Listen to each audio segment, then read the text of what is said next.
Now, Shabbat Shalom. Welcome.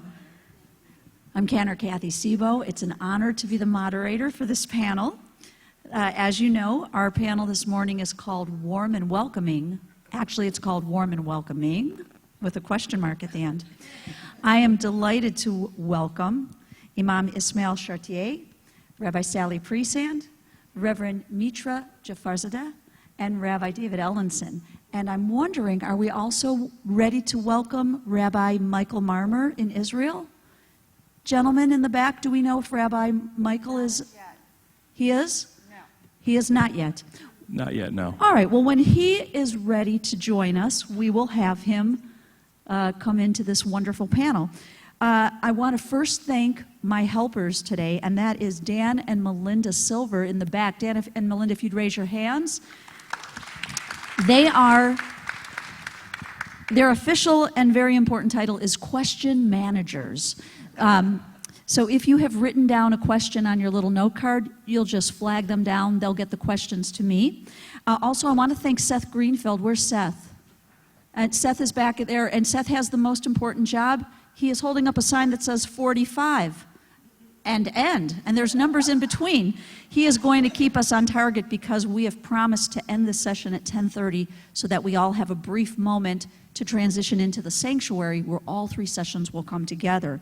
My role as the moderator has been described as, I'm quoting my instructions, to keep things lively and engaging. So friends, with this 4-member plus one in Israel, we hope soon, with our panel, keeping things lively and engaging will not be a challenge, because if you know any of the people on this panel, you already know that it's going to be quite exciting. I want to apologize first to our clergy, because I've been told also that my role is to keep things moving. So, I ask that you forgive me if I have to bring a certain topic or discussion to a close so that we can move forward and get into other parts of the discussion. I also want to apologize to the audience if we don't get to all of your questions. But after the second session, or rather the closing session in the sanctuary, when we move to lunch, I know that our panel members are willing and able to continue the discussion. If you have a question that wasn't answered, you should feel free to please ask them at the lunchtime. So that being said, I hope that everyone has had an opportunity to read our panel members' introductory statements. They're in the little booklets that you got as you entered the chapel. And to begin, I would like to ask the four of you, and when we get Rabbi Marmur on the video, I'd like to ask each of you to take just a few minutes to express perhaps your feelings, or maybe even an overview of the progress that you personally have seen in our religious institutions with regards to the ways that we are reaching out and engaging with individuals and families who may not always feel welcome. Where are we, and how much work still lies ahead? Who would like to jump in first? Okay, so hi, I'm Mitra. And in spite of sounding like I might know the answer, I really don't have the truth. I'm just going to give it a shot, okay? So I think what I see happening in my congregation is that there's a push and pull right now in our culture where people may want to be more engaged in a diverse and justice-seeking community, and they're also facing family or extended family ties that are pulling them back, or community ties that are pulling them back into more of an isolationist position. So I think people in the community now are struggling between these two poles, the people I'm engaging with, of wanting to be engaged in the open dialogue. And at the same time, there is an element in American society right now that does not encourage that. So the people who come to us and say, how do I engage, should be commended for their bravery and their and the bigness of their heart. That's a technical theological term, but thank you. But I think we are doing well. I just think we have to recognize up front that there are forces working in the other direction. Thank you, Reverend Mitra. I'll jump in. I'm Ismaél. For like the Muslim world, I think that we're not doing a very good job about being welcoming. When we think about people that we want to welcome into our spaces, that I want to welcome into our spaces, and let people experience God, there seems to be denial of God to certain people based on their gender, based on their sexual orientation, based on how they see themselves. So there seems to be a denial of access to God. So a lot of times the welcoming that I would like to see from my community isn't there.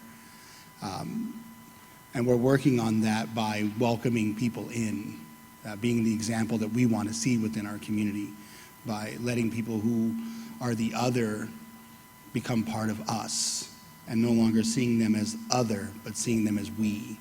And it's an uphill battle to get people who have for 50, 60, 40, 30 years of their lives lived with bigotry and hatred to open their hearts to love and acceptance. So I think the issue that we face as a Muslim community is to experience love of the other, to be loved and to experience love, to be loved and to experience being loved. And we're not very good at that yet. So one day, hopefully, we'll be good at that. Thank you. I think in my congregation, we are pretty warm and welcoming, I'm happy to report. And we have a very diverse congregation, people from many different backgrounds.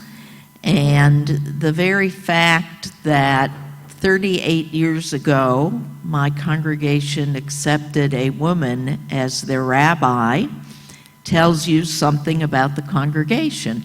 And I will also tell you that for my congregation, I have never been the first woman rabbi. I've always just been their rabbi. And that has been a wonderful thing, and is probably one of the reasons why I stayed there. I should mention that I was the rabbi for 25 years, and I retired 12 years ago. And that was my choice, because I kind of feel that you should leave when people still like you. So now when I come, they're happy to see me. But actually, I come every week when I'm in town, and I sit in the back row. And the kids come and sit with me. And their parents are very happy to have the kids go sit with me, because I'm supposed to control them, which I'm not always that great at. Anyway, they call me Back Row Sally.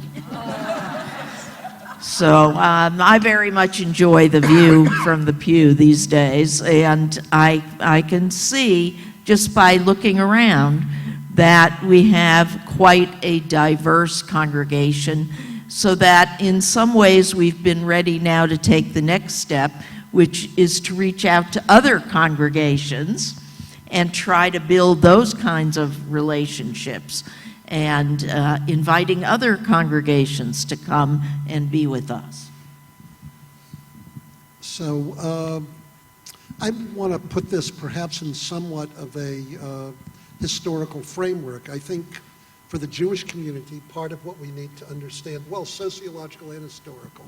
One, I'm going to talk principally right now about what I see going on in the Reformed Jewish community, though of course one needs to be mindful that there are certainly not only denominational differences in the Jewish world, but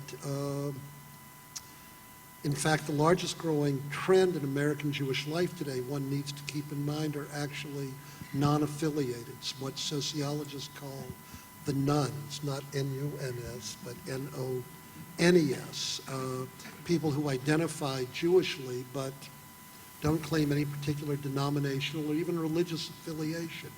And so part of the task of our community has been, for the organized community, to figure out how to go about attracting people. Also, we need to keep in mind that the ethnic composition of the Jewish community has been altered in a revolutionary way over the last 50 years. We had a Jewish community that was ethnically relatively homogeneous up until the 1960s. In other words, probably the only division were between people of German Jewish background and then the over 2 million Eastern European Jews who came to America between 1881 and 1924 and their descendants.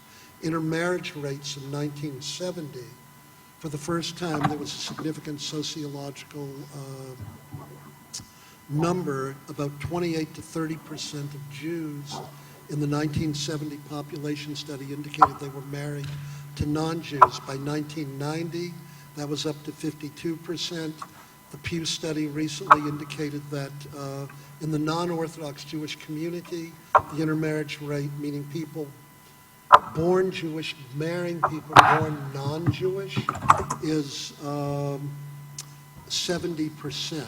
So if this congregation is sociologically representative in any way, 3/4 of the children in your religious and day schools should have non-Jewish aunts, uncles, grandparents, and perhaps even parents. That represents a complete revolution in American Jewish life, and it has made our Jewish community much more open, particularly in the Reform world, to the inclusion of, I'm going to just call it an ethnically and religiously diverse population within our communities. I also think, as Sally certainly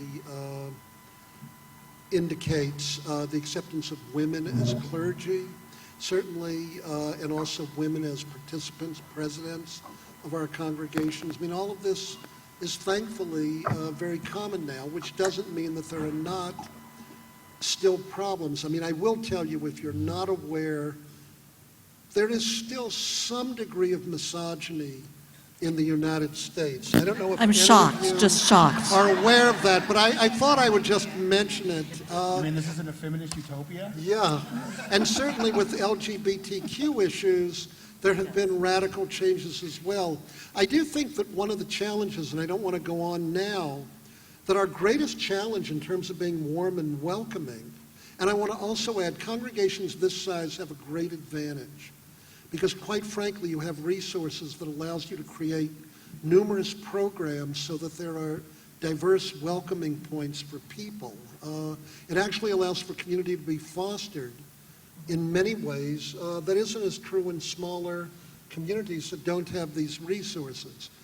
But our biggest problem then is, to some degree, an economic problem.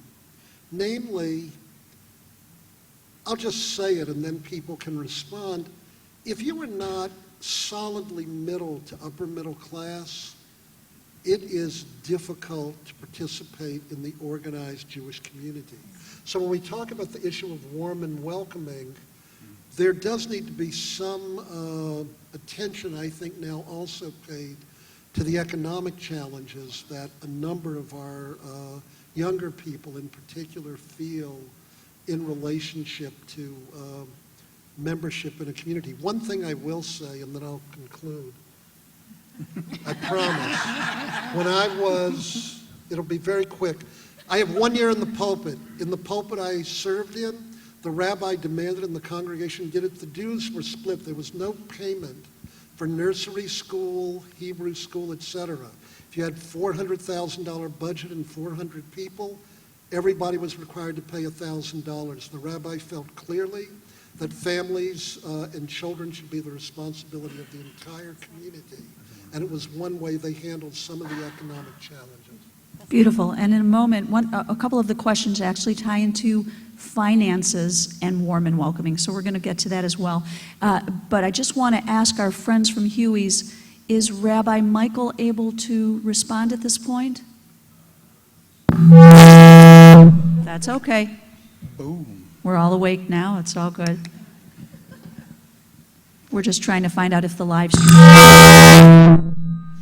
stream from Israel is working. No? Okay. So we're going to move forward. I have a question, and I'm not sure if Ismael and Mitra, if this question really relates to your congregations, but perhaps Rabbi Sally and Rabbi David can speak to it. If we all take just a brief moment and look around this room, take a look at the people that are surrounding you, and you will notice, while we're all very different and diverse, there's something that we have very much in common, and that is all of us are different shades of white. I want to share with you briefly that I have a friend, a cantor in another state. She's actually of Caribbean descent, And her husband is a black American who was born Jewish. When he would come to events at the temple where she serves, he normally, for Shabbat, he normally would wear nice slacks and a white shirt, a white button-down shirt. After many months of people stopping him and asking him where the restroom was, where if they could bring him some coffee or other questions like that, he realized that it was time for him to change the color of his shirt. Because whenever he wore a white shirt and dark pants, I can't hear you. Can you hear me? people thought that he was staff because it was obvious, because You of the can color hear of me? his I skin. can't hear you. I'm going to just keep going for right now. What I want to ask, especially our rabbis, but maybe Mitra and Ismaél, you can comment it as well. We have members of our congregation who are of color other than the shades that you see in this room.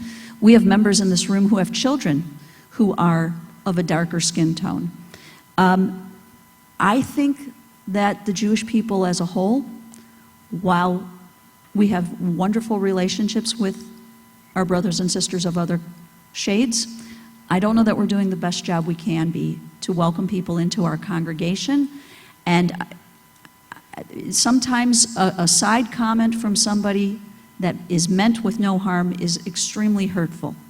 I want to know if anybody would like to respond to that and how we can do better in this department and re-educate ourselves. Because some of us come from neighborhoods, we grew up, we were taught certain things, and those things that we were taught back in the 70s, 60s, 50s, 40s, and going back, we need to find ways to change.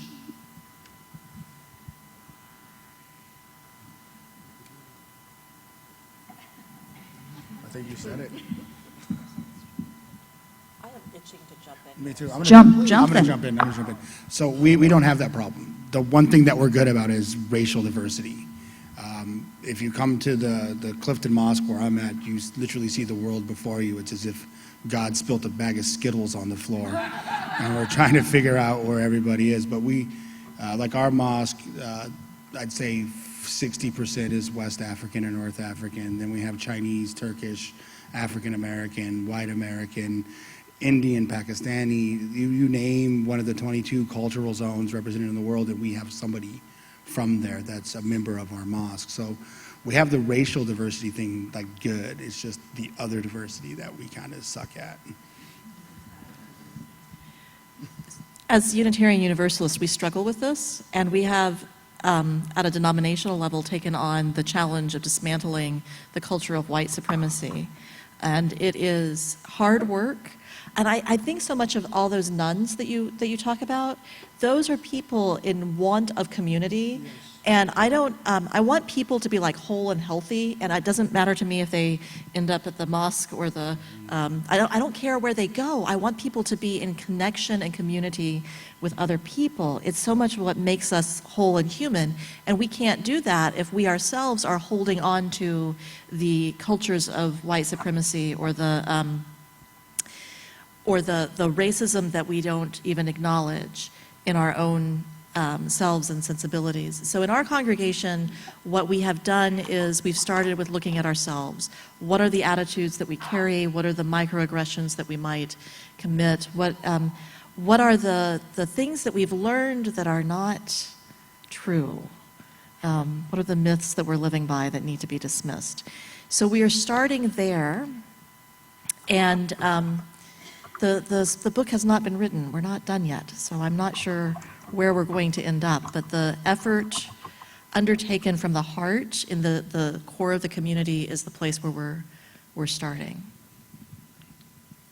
And I think that's probably the best place to start, because very often people don't want to face their own insensitivities, and they don't want to talk about it.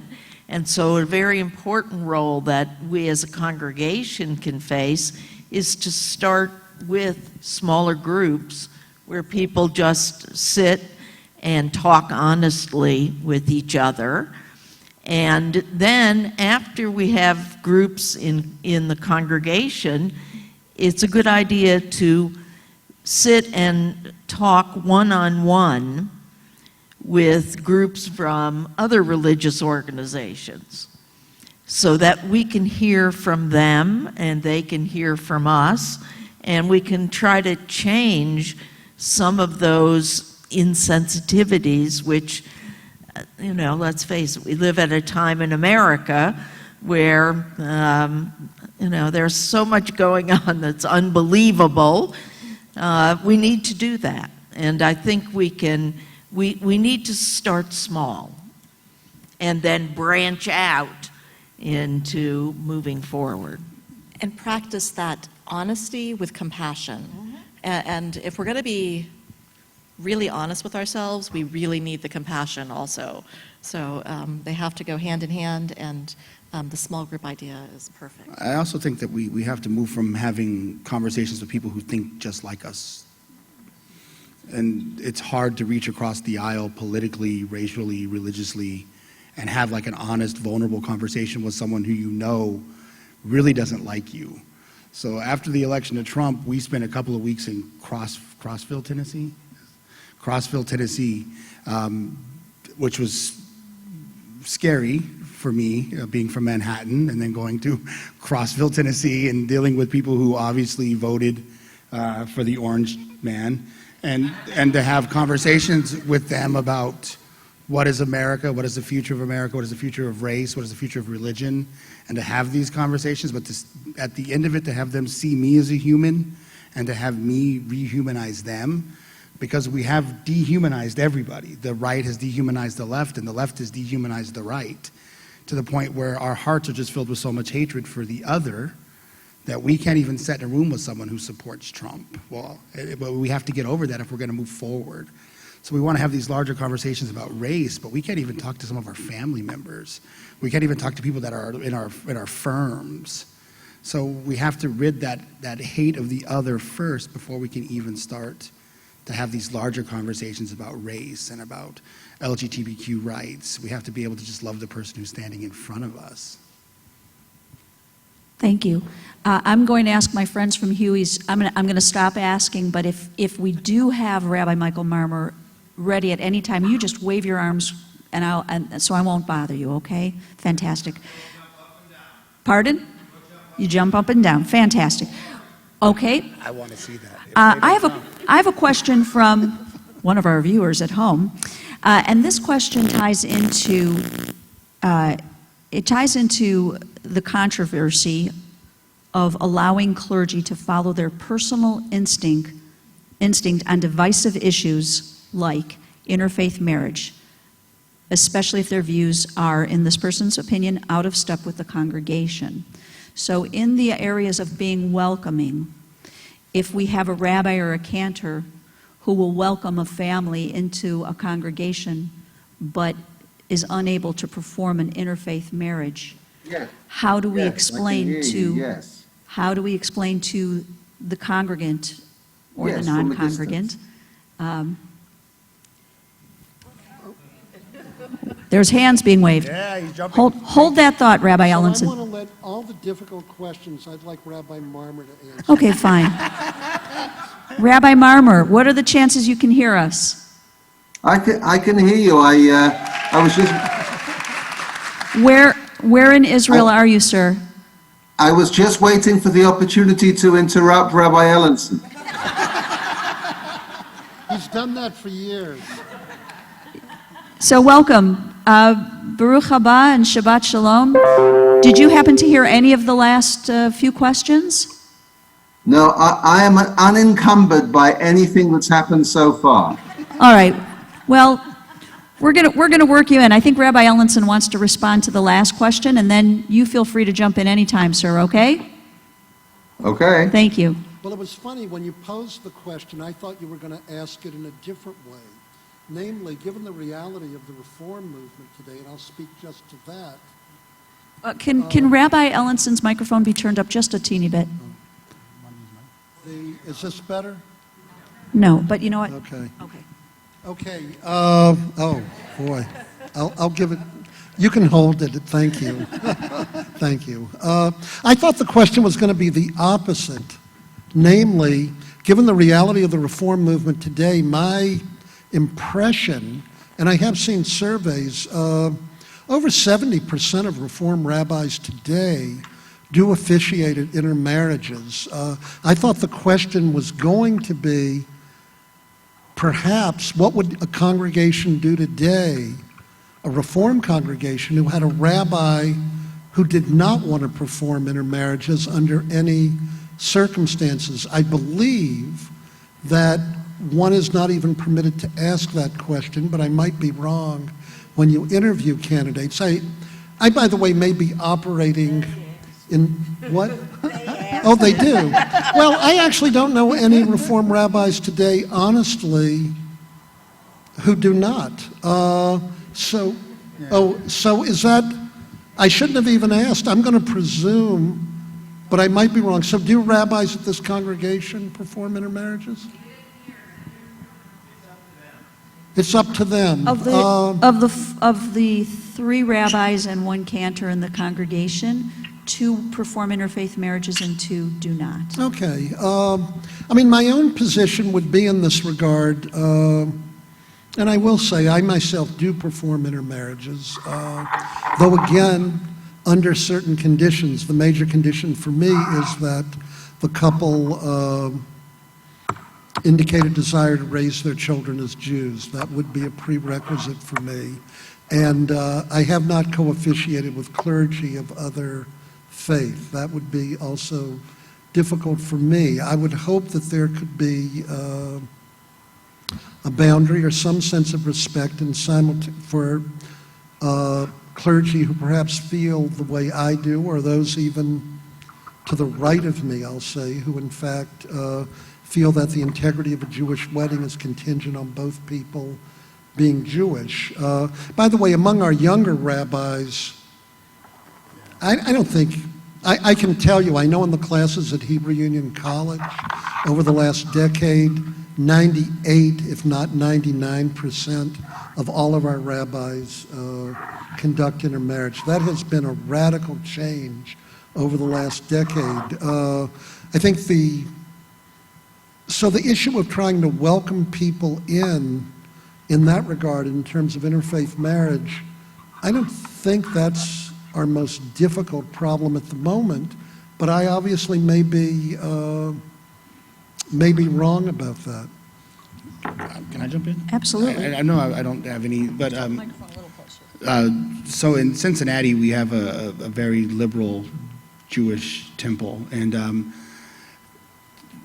the rabbi there and I were going to co-officiate an interfaith marriage between a Jewish man and a Muslim woman, or switch that, a Muslim man and a Jewish woman.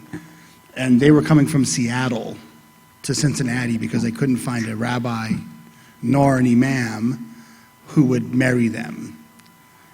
So they had to come all the way from, that's a long trip, just to be accepted into the community of love. And in Islam, we have this idea of interfaith marriage as not really being something that you should have. But I break that rule all the time. I always will marry a Muslim woman to a non-Muslim man, or to a Jewish man, or to a Christian man. I don't care about that, because my job is not to put the law above love. And the love that two people share, regardless of race, religion, gender, is love. And if you work from the hermeneutics that God is love and wants love for every human being, then marriages should be accepted no matter who's involved in it. That's where I work from. Now, my congregation does not accept that. So 2 weeks ago, we blessed Rabbi Miriam and I blessed a transgender couple. They didn't want to get married, but they wanted to have a blessing. So we did an interfaith blessing of their union together. If my congregation, I know they're not watching this, that's why I'm saying it, right? If they were to find out about that, I would lose my job, because it goes against what they want.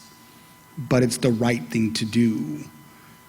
And that becomes the difficult space that clergy have to live in, is we know that there are people in our congregations who don't believe that way. But it's not our job to judge people. It's our job to guide people and to love people back. So it becomes difficult. Thank you. Rabbi Marmur, I've got a question for you. You ready? This question, Yeah. question comes from one of the members of our congregation or our community. It's a very interesting question. The person writes, "What should I do if I feel a distance between myself and my rabbi due to politics, parenting, or anything else?"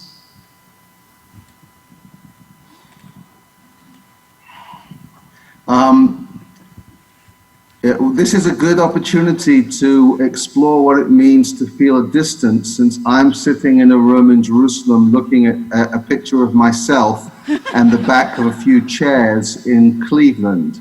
So the sense of distance between us is palpable. I'll try to communicate across the technical distances. I guess I don't know how to answer the question in an intelligent way, but that's not going to stop me from talking for the next minute. I would say that you could frame the question the other side. What does it mean to have absolutely no distance from my rabbi? To have nothing, no tension, if you like, that is created between who I am and what I want, and who she or he is and what they want and believe in. I don't think the role of a rabbi is to erase all distance between themselves and the people they serve. I think the role of a rabbi is to acknowledge that distance when it exists and overcome it or get beyond it. Thank you. I have another question that I think all five of you will want to jump in on. We're talking today about warm and welcoming, question mark. Are we welcoming our fellow Jew? Are we welcoming those of other faiths? Are we welcoming those of color, those with anything that might be different from what the collective we are? But I want to ask you about another way to think about warm and welcoming. We all know we're living in times that are different from anything we've ever experienced. Recently, on the confirmation class trip to New York this year, I took notice that we had to go through metal detectors to go into Shabbat services at Central Synagogue. When we are striving in our synagogues, our churches, our mosques, our houses of worship to be welcoming, how are we to be welcoming when we don't know if the person at the front door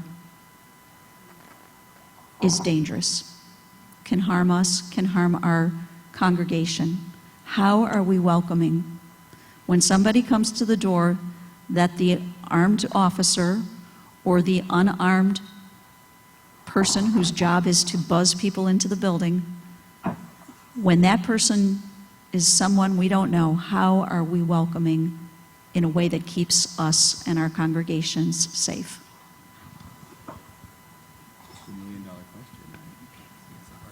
I mean, clearly, you know, this is a tremendous dilemma that we all confront, but I also suspect that, unfortunately, the reality of the world in which we live, I mean, I just saw yesterday that in Oregon there was a shooter that was stopped at a high school where there might have been a disaster. The football coach, in this case, actually tackled the would-be shooter somewhere outside of Portland. It was broadcast, I think, fairly widely on the news. It would be difficult to live in the world today and not be aware of what these issues are.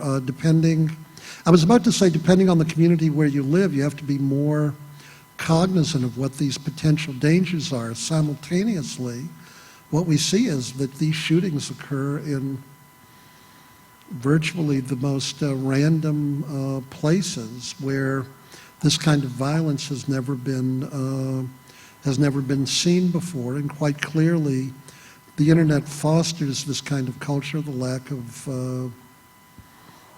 well, I'll just say it. I mean, the lack of sensible gun control laws clearly makes possibility of disaster even greater.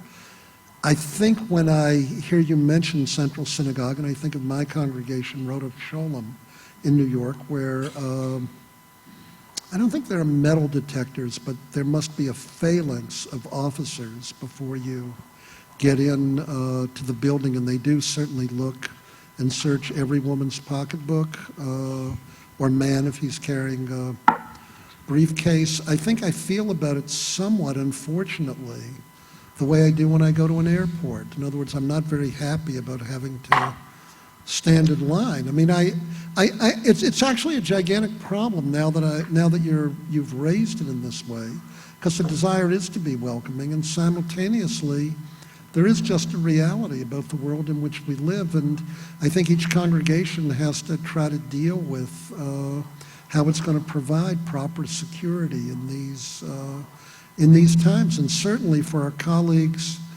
who are Muslim. This has got to be, one of the greatest, I would think, sources of anxiety that you have every time your congregation meets. In 2005, my mosque was bombed in Cincinnati. The Ku Klux Klan put pipe bombs in the front of it, and they blew up the front of our building, and it made about like that much news, right? But I found about it after taking the job, or I probably would have taken the job, to be honest. But we battle this every day, like where is welcoming and where is security? Where do the two meet? When I pull it, okay, that's too loud for me to hear my own voice. It freaks me out a bit. But we battle this every day. Where do we draw the line at security so that we still are welcoming? And that's the question, again, every congregation has to ask. We put big barricades with the big pots of plants that are supposed to stop cars from driving into our building. So we tried to find ways to still be welcoming while taking security very seriously.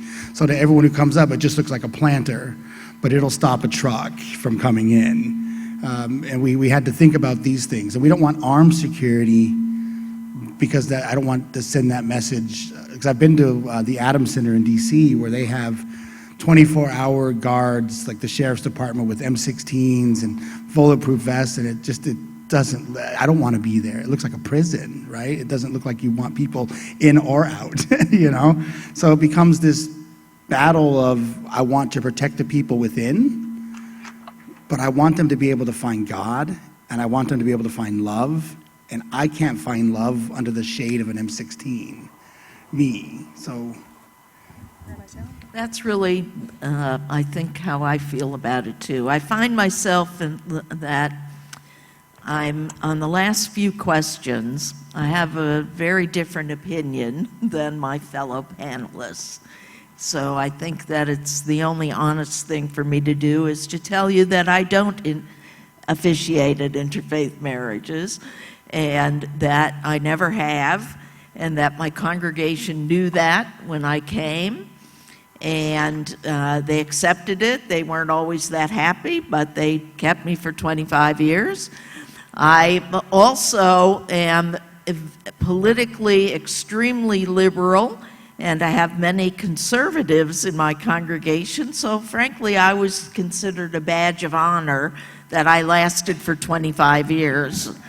Actually, after my first High Holy Day service, the board received letters asking, why did you hire her if she's going to spout these things from the Bema? And the board, I was very proud of them, immediately affirmed the rabbi's right to say whatever she or he wants to say. That's called freedom of the pulpit. And my first synagogue was Stephen Wise Free Synagogue in New York, and the free means, first and foremost, that it's a free pulpit, and the rabbi may say whatever he or she chooses to say.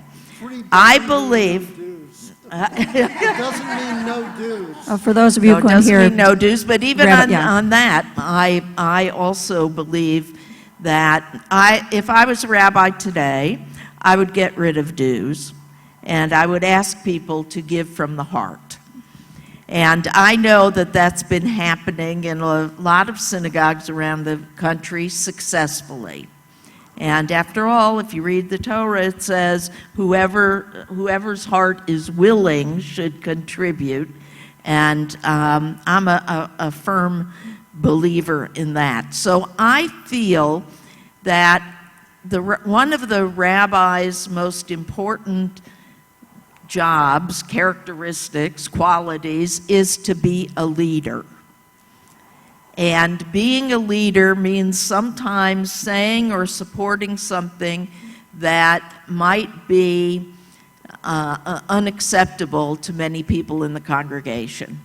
I remember once when the first war in Iraq started, I gave a sermon opposed to the war, and sitting right in front of me was a career Army person, and his children, one of his children at least, was in confirmation class. So on Sunday I said, I bet it was fun driving home in your car on Friday night. The rabbi is not supposed to tell people what to believe, but is supposed to be the resource of Judaism. What does Judaism say about? And give you something to talk about on the way home or at the dinner table to make you think. That's the job of the rabbi, not to make you agree all the time. And believe me, I had plenty of people who would come to me and say, I disagree with you totally, but I think you did a good job saying what you said. I want to get back to this question of safety, physical safety in sacred spaces. In 2008, one of my congregants was killed in a church shooting. The shooting did not happen at my congregation. It happened at a neighboring congregation where the churches were worshiping together. And I want to tell you, I want to give you like homework. I want to kind of flip the script on this in some ways. Because after the shooting, I was surprised by the different responses of different people. Particularly, my middle-aged men were shocked to find out that they were not safe. My women knew that they were not safe. So I could say I had a woman come to me without having to do any math in her head, and she said, we have 6 doors to this building.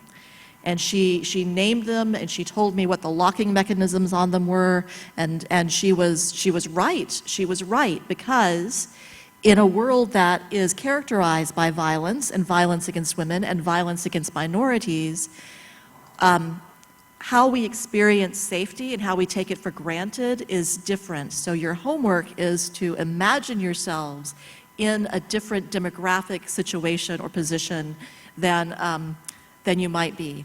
I am a survivor of assault, and this is can be fun for me because I like imagining the world as a safe place, right?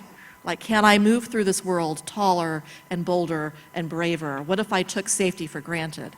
But likewise, whoever you are, I give you that challenge because that can be a way of doing that inner work that we talked about earlier that will lead us to be more welcoming if we can cultivate that empathetic imagination.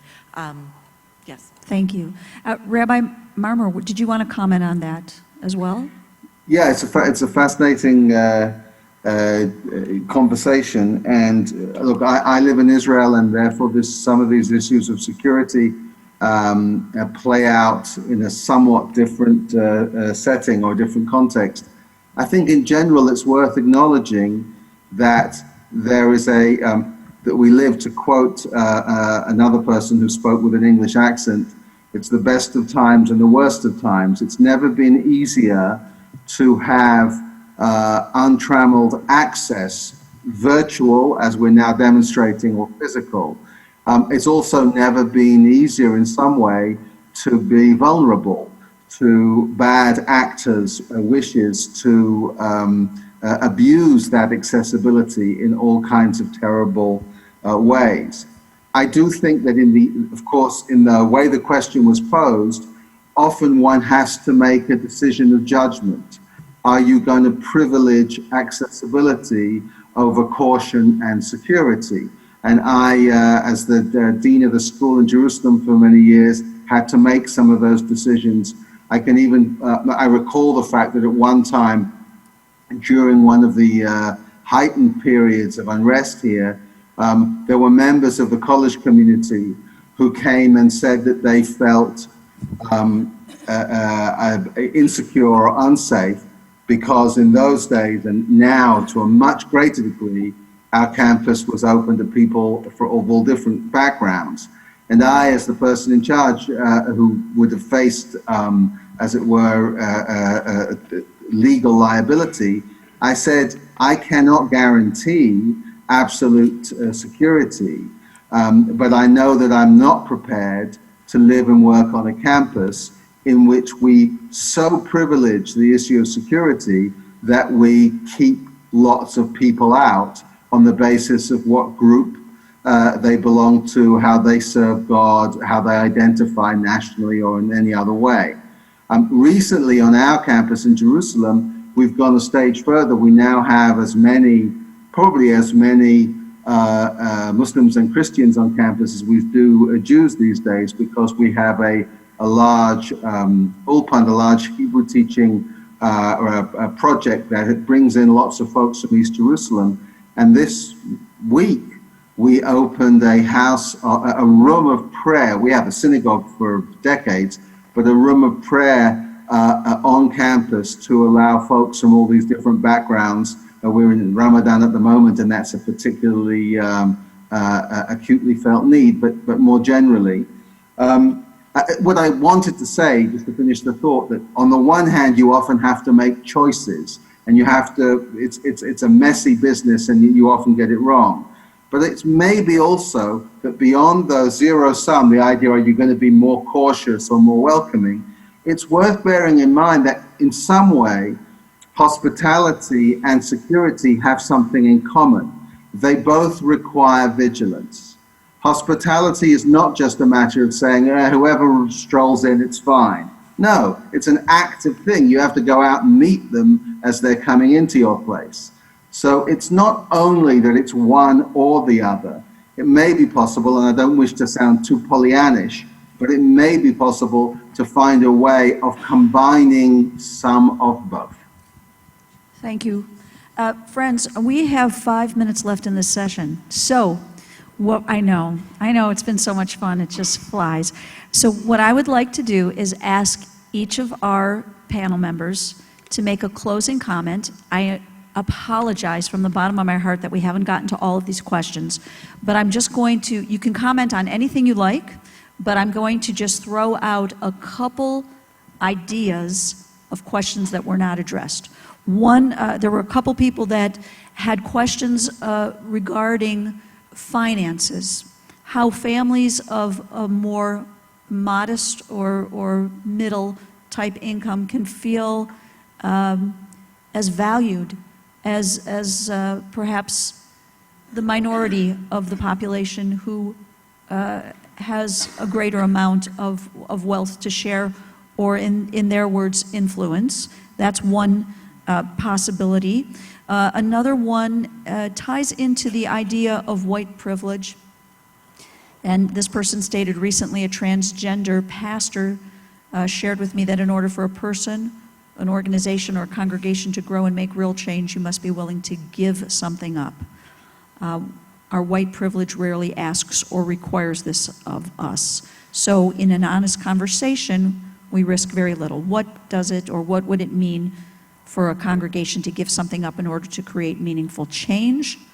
And then lastly, somebody who is addressed that they feel not as welcomed because, I'm assuming, yes, it's this congregation, they feel less welcome because we have, over the last 15 to 20 years here, we have worshiped in a way that has brought back in more traditional concepts, more Hebrew, hakafah, carrying the Torah.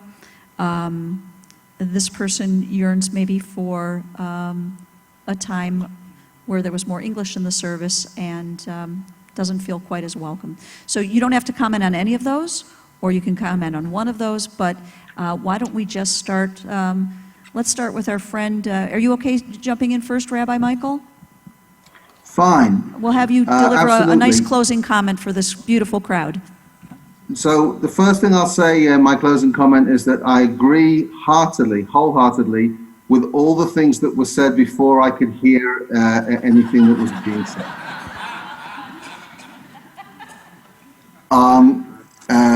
I certainly have nothing that I would add to those comments. I'll say this being slightly less flippant. In preparing for this session, threw out an idea, and in 30 seconds I'll just reiterate it, which is not speaking to any of the specific questions you threw out, but I believe underlies them. The way I think about this issue of what it means to be warm and welcoming is to ask the question, how can one be warm without being lukewarm? How can one be welcoming without being so broad and abstracted and general that one lacks real content and heft? And I've tried to develop a metaphor in which I use this idea of different states, physical states, and say that the best we can hope for in our communities, in our societies, is a combination, a healthy combination of what I would call solid, liquid, and gaseous elements. Solid meaning stuff which is really tangible. Halachically minded Jews, legalistically minded Jews find lots of real meaty stuff in how you enact your Judaism. But also politically and nationalistically minded Jews, and for that matter, institutionally minded. The building committee on any congregation, and I know a little bit about your community to know that that committee does exist or has existed. That also is an expression of solid, tangible stuff that you do.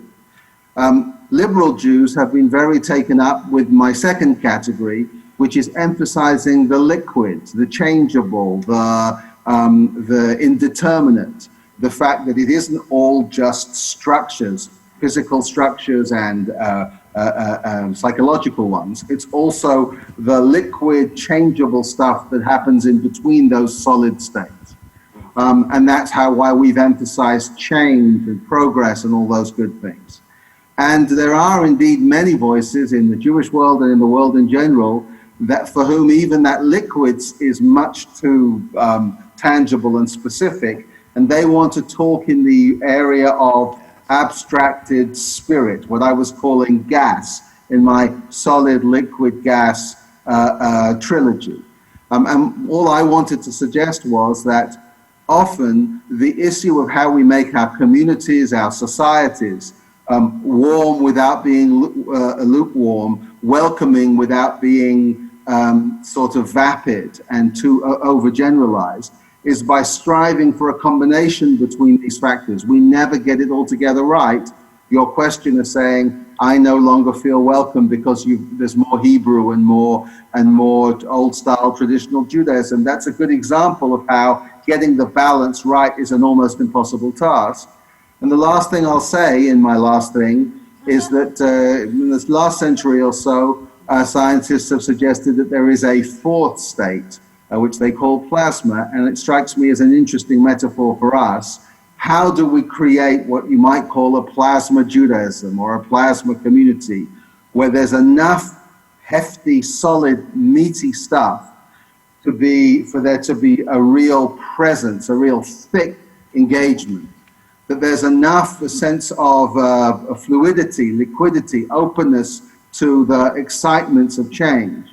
And there is also an understanding that beyond all of our structures and even beyond all of our ideologies of change, there's a kind of abstract spirit about what we do, which is the least tangible, but perhaps the most important dimension. And so I don't know whether I've answered any of the questions that you asked, but my advertisement would be, my plug would be for a community committed to a version of what I'm calling plasma Judaism. Beautiful. Thank you, Rabbi Michael Marmur. Imam Ismaél I'm just going to steal what he said. All right, we could say ditto. Yeah, ditto. That was fantastic. I love that guy. I want to go to Rabbi Israel and Michael, just hang out with him. The Imam loves you. If you knew him better, mutual, it it's would be mutual. muted a little bit, but Rabbi Sally Priesand, would you like to make any closing statement? Well, I'll be very brief and give you something to think about. We talk a lot of being warm and welcoming is very important, and I think that every congregation is trying its best to do that. But in being warm and welcoming, I think that we shouldn't lose sight of Judaism itself. We talk a lot about the survival of the Jewish people. I know the Jewish people will survive, but sometimes I worry about whether Judaism will survive. And I think that, that we should be spending a little bit more time talking about the practices and values. You know, the only thing that really makes us different from other people, I mean, we share all the same ethical and moral values and love and everything else, but the thing that makes us different is our ritual. And in my congregation, I try to teach do one mitzvah at a time. A mitzvah meaning not a good deed, a mitzvah meaning an obligation that you have as a Jew. And we have to remember that we're setting the example for our children and grandchildren. What kind of Judaism will they inherit from us? Beautiful, thank you. Reverend Mitra Jafarzadeh. All right, so you probably can't tell by looking at me, but my mother was Baptist and my father was Muslim. So I'm a very natural Unitarian Universalist. And it occurs to me I could so easily be one of the nuns, one of the people without a congregation. I am grateful for having a congregation to form and to do that work of you find the rituals, you find the identity through story and through living. But here's the thing, no truth at all emerges except in dialogue. And to be in dialogue with each other, we have to know who we are. And this therefore becomes the holy work of the moment. Except not really, because I want to talk with you people, not at you people. But that dialogue, that exchange is so essential, and it is the beginning of everything that is good. It's the beginning of creation all over again. Rabbi Ellenson, in your best 17 seconds. Yeah. Kidding. I would just say here, tafasta meruba lo tafasta. There's a rabbinic saying, if you try to do everything that we've talked about today, and I'm looking particularly at your president, Jane, you're not likely to accomplish anything. I know that when I was president of HUC, of course, I had Michael Marmur and Jonathan Cohen working with me, so I never had any real problems that I couldn't just send to them to resolve for me. And Joan Pines on my board. The reality is you can't get everything done. I think in light of what we've talked about this morning, it is important to think about ways in which congregation can handle issues like security versus accessibility, welcoming, and on the other hand, being true to one's rituals and one's integrity in terms of one's faith. After all, this Judaism of plasma that Michael Marmur speaks of, there is substance, even as there's a great deal of fluidity and flexibility in it. I do think one of the challenges that we confront on this particular theme in an overarching way is that it's not only a question of what the congregation does, and this is why dialogue is so crucial, but it's a question of how the person who comes into your walls also feels. I have a sister-in-law who's African American, another who's a Yemenite Israeli. My nieces are all very dark-skinned. That we grew up in Virginia. They chose not to go to UVA or William and Mary.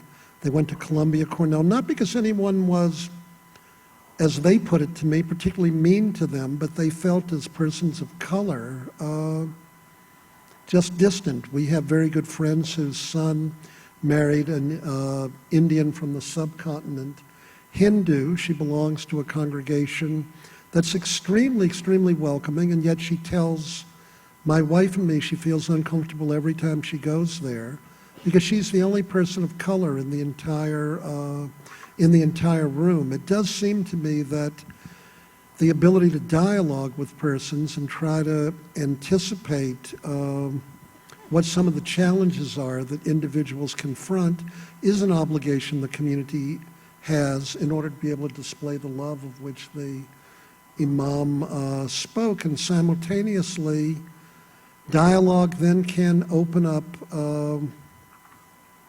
all sorts of possibilities. The last word then is just, there used to be a time when I would think about tikkun olam, and it disturbed me a great deal, because the task really seemed to be too great. I mean, how can you really repair the whole world? It's just impossible.